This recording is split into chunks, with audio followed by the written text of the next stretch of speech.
E aí, Nassif, tudo bem? Tudo bom? Diga. Nassif, boa noite. Legal você aí. Não, o prazer é meu aí, Bic. Nassif, o que você acha dessa PL das fake news? Foi aprovado? Qual a sua opinião sobre isso? Aprovado em urgência, né? A votação ainda vai acontecer. Eu acho que abre um precedente aí, porque, digamos, esse controle sobre as redes tem que ser mundial. Não adianta ser... O Brasil, lá atrás, com a Dilma, ele lançou os primeiros ensaios de regulação, que acabaram aí com o impeachment, que deu uma vanguarda para o Brasil. E agora, o que está acontecendo? Você está tendo, internacionalmente, os estados nacionais sobrepondo, tentando controle sobre essas big techs que se tornaram mais poderosas que estados, né? Eu chamo a atenção para algumas tentativas que foram feitas aí de controle das big techs. Até a gente deu lá aqui detalhes lá no GGN, mas foi muito interessante. Tem um think tank americano, que é o Atlantic Council. É um think tank que junta o chamado Estado Profundo americano, aqueles personagens, aqueles altos funcionários americanos, e juntam potentados de países suspeitos e procuradores gerais da República, de republiquetas latino-americanas, que nem o Brasil, por exemplo. O Janot fazia parte lá daquele... Aliás, foi numa das sessões lá que eles admitem o apoio que deram para a prisão do Lula aqui, para a Lava Jato aqui. Eles tentam uma jogada lá, que foi o seguinte...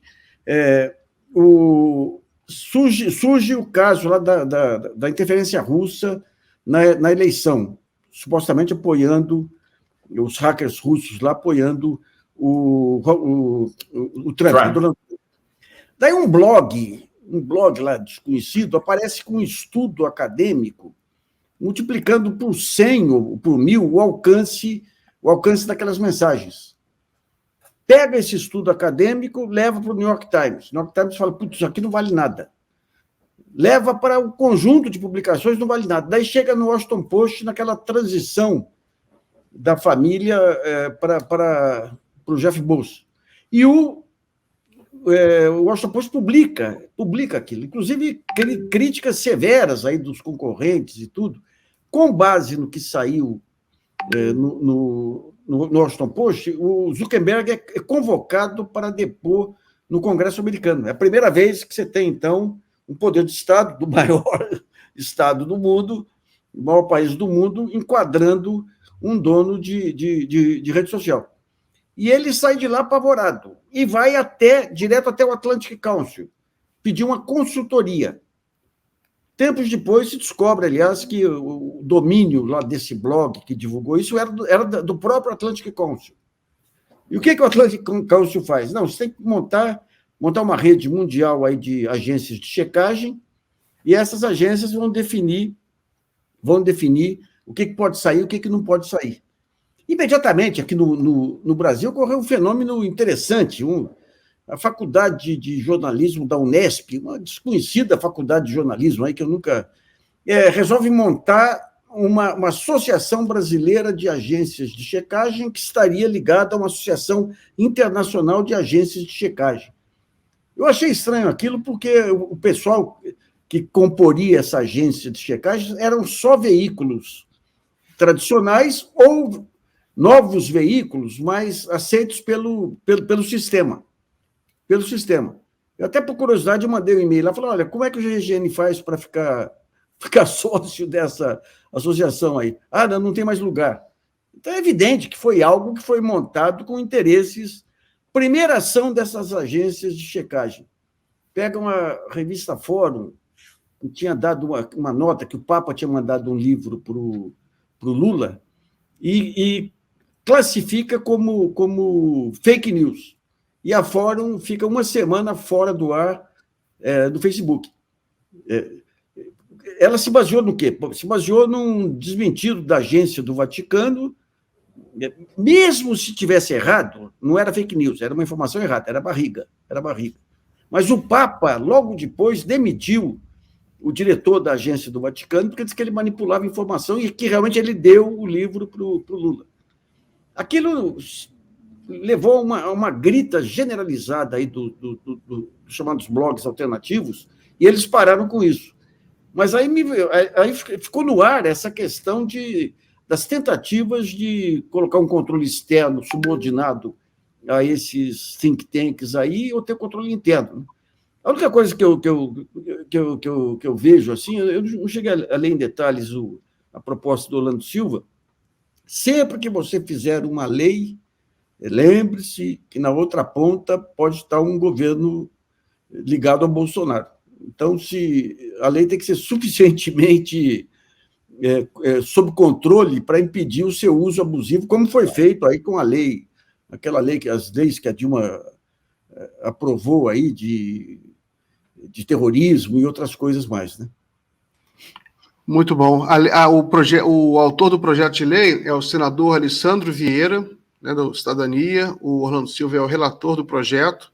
Esse debate, Nassif, é muito importante. Inclusive, o Lula sempre menciona o fato de que, se você fizer uma lei só num país, não vai adiantar muita coisa. Você tem que fazer um debate internacional para regulamentar as redes de forma, né, geral, global, os países todos assinarem, até porque é um perigo você dar. Essas grandes corporações têm poder demais. Muito bem, pode falar. Deixa eu só colocar um pontinho que eu acho relevante aí, embora possa haver abusos mais adiante. O que mantém esse pessoal aí baratinado, achando que vem invasão de marciano, todo esse angu, você tem que são as linhas, a alimentação diária de YouTube que tem desses grupos de redes sociais. Então, me lembra muito aquela história do Titã, quando tinha um Titã na mitologia grega, que quando você tirava o pé dele do chão, ele perdia a força, né? Então, eu acho que, digamos, um dos fatores para começar a normalização do Brasil, tirar os marcianos de cena aí, é realmente uma ação dura mesmo contra essas linhas aí que levam informações malucas, conspiratórias aí, coloca velhinha aí rezando para vir marciano aí salvar o Brasil. O Nassif, Miguel, queria entrar aqui nessa também, dizendo o seguinte: olha, eu concordo muito com o que o Nassif está dizendo. Aliás, o Nassif é uma das pessoas mais bem informadas sobre isso no Brasil. Concordo também com a tese de que é uma questão internacional. Mas eu quero trazer aqui para o nosso chão. O que nós temos? Ontem, essa votação foi uma vitória das forças progressistas. Vamos considerar que, com todos esses senões, Nassif falou bem, a gente não pode fazer uma lei não supondo que a direita volte para o poder. Mas eu li atentamente, pelo menos a última versão, e acho que ela é boa. Não é à toa que os bolsonaristas em peso tentaram obstruir, votaram contra e foram derrotados. Inclusive, eu estou todo dia nas redes e, quando eu postei isso, que foi uma vitória parcial e uma derrota dos obscurantistas, que se nutrem da mentira, se nutrem do ódio, se nutrem da desinformação, os bolsonaristas entraram nas minhas redes dizendo: você está querendo defender a censura, você está querendo defender a ditadura, em suma, esse argumento. Então, eu acho que, concordando com tudo que o Nassif falou com muita propriedade, e que o Miguel também lembrou, declarações do próprio Lula sobre isso, eu, que estou aqui no dia a dia do parlamento, enfrentando os bolsonaristas aqui no Rio de Janeiro, eu acho que, com todos os problemas de ser uma lei só nacional, de ter alguns pontos aqui e outros ali, eu acho que a gente tem que bater na tecla que a gente tem que aprovar esse projeto de lei. Sim. E que a urgência foi boa. E que o Lula, o Padilha, conseguiram atrair o centro para uma tese que é uma tese progressista e que, sobretudo, depois do 8 de janeiro, ficou claro quem é que fez esses doidos terroristas irem lá quebrar, invadir o Senado, a Câmara, o Supremo.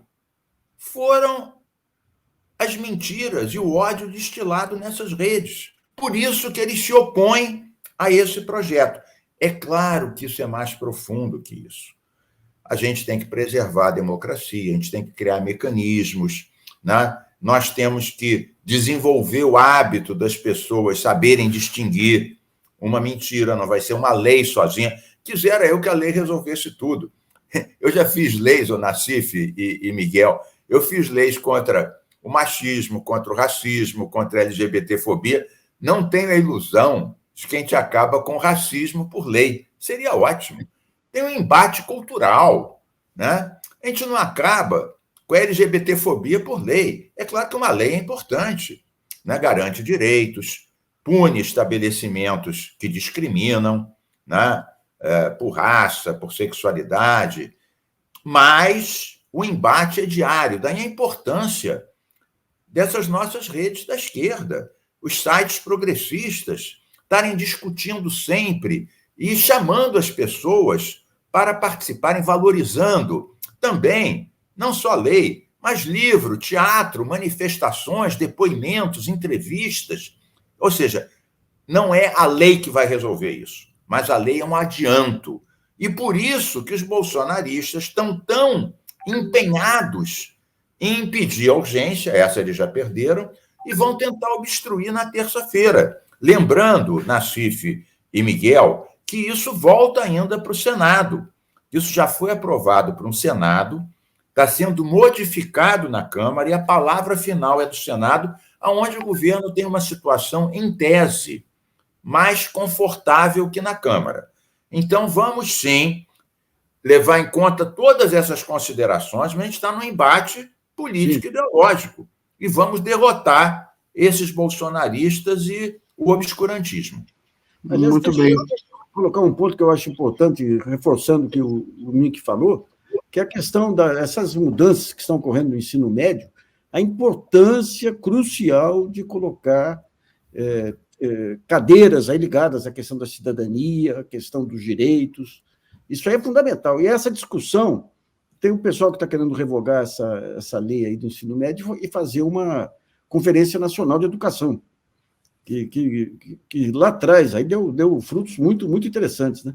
Mas, digamos, qualquer sistema educacional, você tem o aprendizado técnico e tudo, mas você incutir valores é central.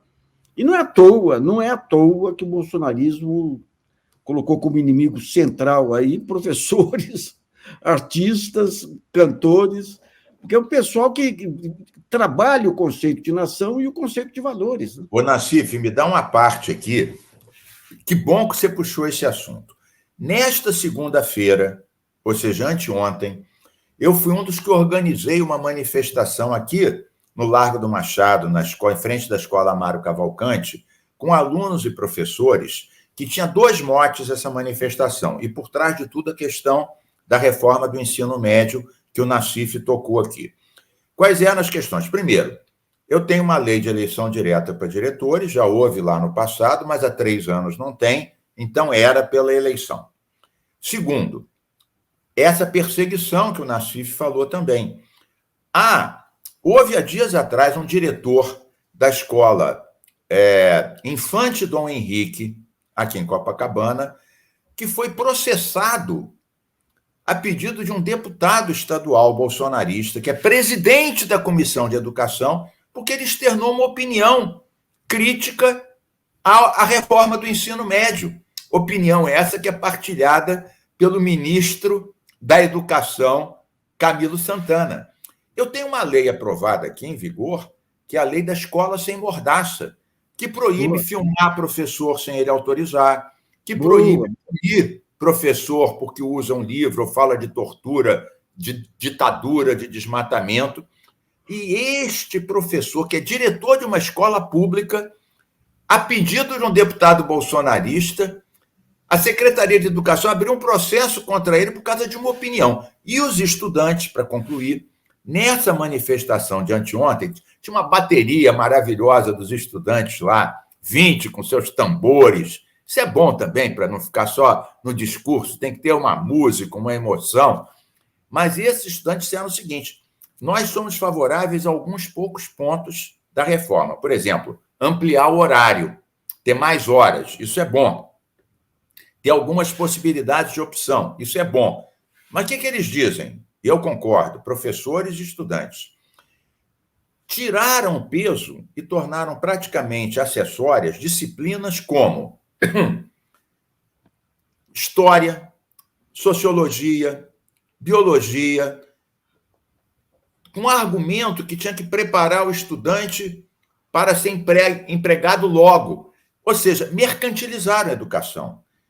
Desprezam a formação cultural, humanista, multidisciplinar e direcionam apenas para a questão imediata. Então, isso tem que ser mudado, pelo menos, se não digo reformar toda, ou cancelar toda a lei, modificar vários dos seus pontos, né, mantendo alguns poucos que se aproveitem, por exemplo, a extensão das horas lecionadas. Aliás, só para... Essa lei aí foi aprovada por uma pessoa que é, para mim, a pior coisa que aconteceu com a educação brasileira, que é aquela Maria Helena Guimarães aqui, que assessorou o Paulo Renato, e aqui em São Paulo implementou uma reforma de cima para...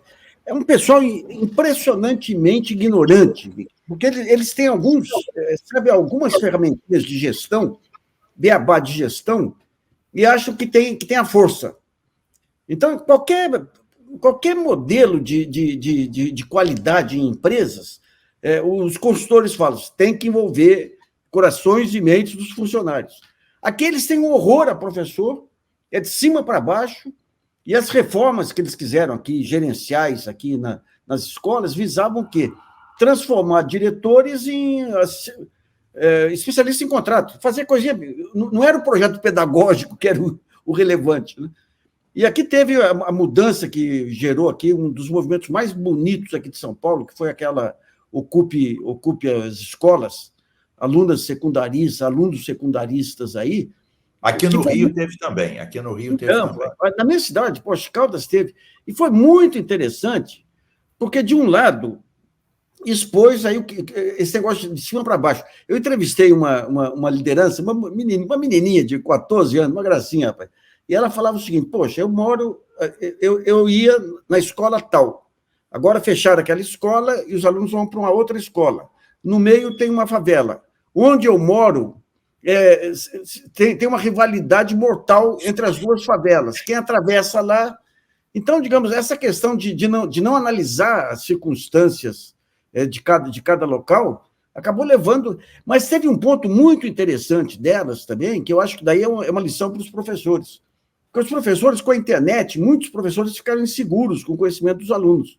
E o que eles faziam nos fins de semana? Ela falava, a gente queria um monte de tema relevante que a diretora não queria trazer para a gente. Então, como a escola era nossa, então nós convidávamos pessoas de fora para vir dar palestra para a gente aqui. Ou seja, tem que ter uma democratização em todos os níveis, sabe? Participação dos pais, participação dos alunos, os professores e os diretores não serem as autoridades, serem os conselheiros que vão orientar os alunos aí em direção ao conhecimento. Você está certíssimo, Nassif. Ô, Miguel, você tinha dito, quando você me convidou hoje para o programa, que um dos temas que você queria tratar era a CPMI. Não sei se isso daqui está de pé. Mas eu fiquei pensando nesse tema e pensei o seguinte, eu acho... O Miguel do Rosário e Nassif, o Brasil tem essa história da jabuticaba, né? Eu não vejo um país do mundo que tenha uma CPI ou uma CPMI que é pedida por um deputado que é investigado pelos crimes de terrorismo e golpe do Estado. Quer dizer, ele pede uma CPI para investigar um fato onde ele é o bandido. É um dos terroristas que vai ser julgado. E depois os bolsonaristas, que ficaram preparando o golpe o tempo todo, ficavam dizendo que as urnas não funcionavam, aprontaram tudo e qualquer coisa. Antes da posse do Lula, iam explodir lá perto do aeroporto, explodiram um caminhão, iam ocupar a Polícia Federal, prenderam gente com dinamite. Não tem um de esquerda que foi preso no meio. era só bolsonarista. E agora, eles que prepararam, e foi um fracasso total esse golpe, agora eles querem dizer que o golpe, afinal de contas, a culpa é da esquerda. A esquerda é que preparou um golpe para derrubar o Lula. Olha, nós demos o nosso sangue para eleger o Lula. E nós, da esquerda, é que íamos fazer um golpe para o Lula não tomar posse. Mas essa eu acho que nem um cara de direita razoável vai embarcar numa mentira dessa. Isso é que é fake news. Não, e cá para nós, hein? Se pega o Deltan Dallagnol espalhando que vão censurar pedaços da Bíblia aí, né? Agora, eu li essa é demais. Essa é agora, prêmio Nobel. Eu acho que eles pretendem, assim como você teve na CPI do Covid, porque hoje a versão correta e geral é que eles fizeram aquele angu. Eu sempre brinco que o Brasil é uma extravagância tão grande que é o único país em que o chefe do fascismo é medroso. Todo chefe de fascismo aí vai até a morte. Aqui. Mas eu acho que eles querem fazer aquilo que alguns senadores fizeram na CPI do Covid, que é criar uma narrativa para o seu público. Eles precisam se justificar para o seu público. Então, como esse público acredita no que eles dizem, eu acho, é mais um jogo de cena para isso, na minha opinião. Nácio, mas isso não vai dar certo. Primeiro, porque eles não vão ter maioria para indicar o presidente e o relator. Ao que tudo indica, o governo está negociando bem, Padilha está indo bem, né? Os nossos companheiros no Senado, na Câmara. Eu estou convencido, não vou dizer que vão ser pessoas da esquerda, mas vão ser pessoas não bolsonaristas e seguramente democratas, que vão estar à frente.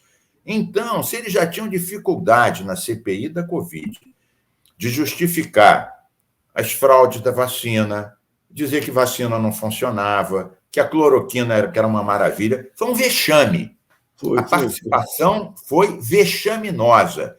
Agora, eu imagino o vexame que eles vão passar tentando mostrar que não foram os bolsonaristas que prepararam esse golpe, que foi um fiasco dos maiores da história da República. Eu estou vendo o mico que eles vão pagar, porque não apareceu um.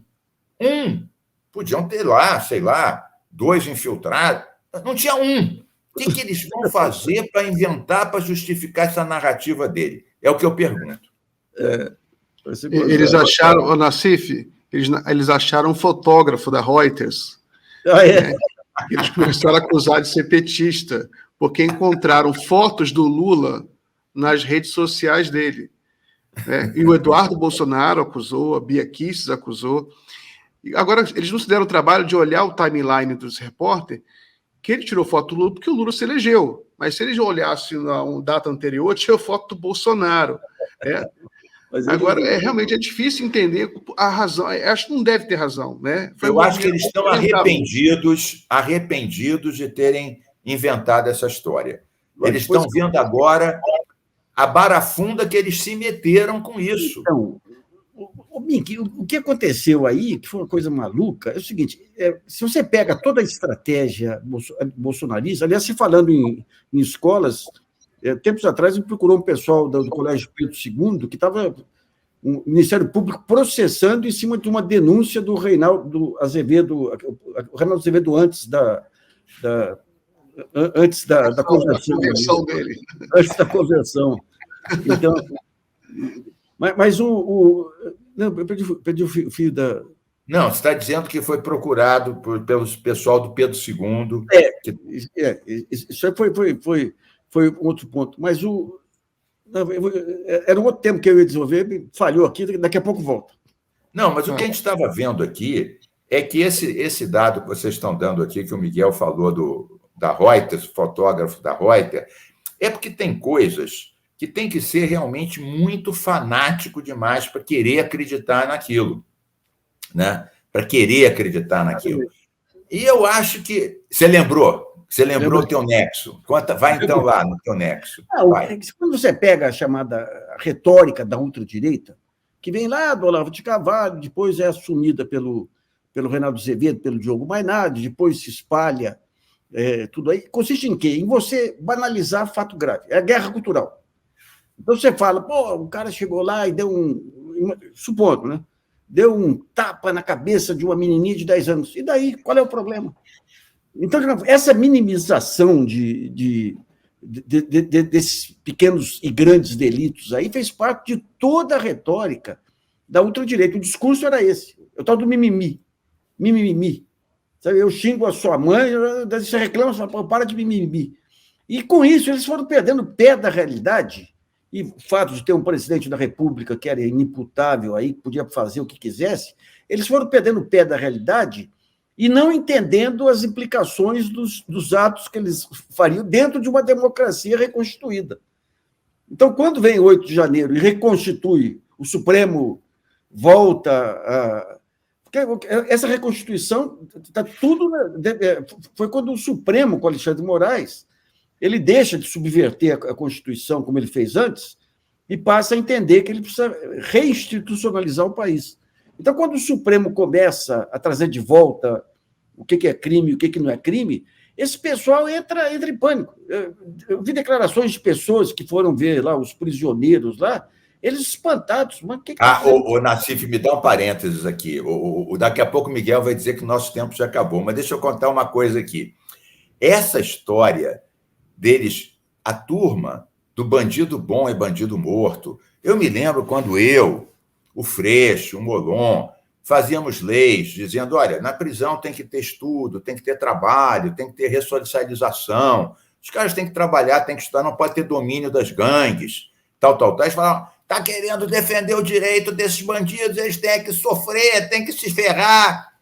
Agora, quando os deles foram presos, eles falam, poxa, não tem banho de água quente, não tem celular, isso é um absurdo, é uma ditadura. Olha, eu fiquei pensando, essa turma que defendia que a alimentação não tinha que ter proteína, não tinha que ter nada, que ele não podia ter negócio de trabalhar, de estudar, o que é isso? Agora, eles se converteram em defensores dos direitos dos presos desde a mais tenra idade. Ninguém fala mais que bandido bom é bandido morto, que os bandidos são eles. Isso realmente é demais. É uma pérola. Não, melhor que isso é só o Bolsonaro dizer que soltou uma notícia contra as eleições, porque ele estava dopado, tinha tomado remédio, ele estava muito focando aí. Eu vou ter que sair também. Miguel, obrigado aí pelo convite. Mickey, abração para você. Valeu, Nassif. Muito obrigado. Um abraço. Valeu, Miguel. Oi, gente. Vocês sabiam que a Fórum foi a primeira a noticiar que teve gente do Exército dentro do Palácio do Planalto ajudando os vândalos do 8 de janeiro a fugir?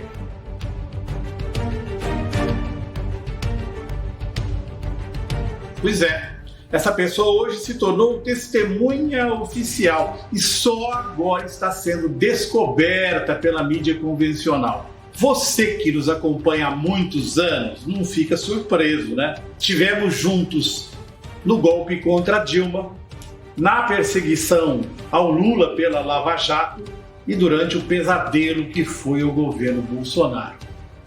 Então você sabe melhor do que ninguém, fomos alvos de ações na justiça muito custosas. Por isso, a Fórum Filmes pede a sua contribuição para fazer um documentário sobre o dia histórico do 8 de janeiro, com informações e entrevistas exclusivas. Da mesma maneira que já antecipamos essa testemunha-chave para todo o processo. O Renato Rovai, futuro cidadão honorário de Sinop, Adri De Lorenzo e toda a turma da Fórum, inclusive eu, contamos mais uma vez com a sua ajuda para poder apresentar esse trabalho. Quem não puder, mesmo que um pensamento positivo já nos ajuda. Muito obrigado.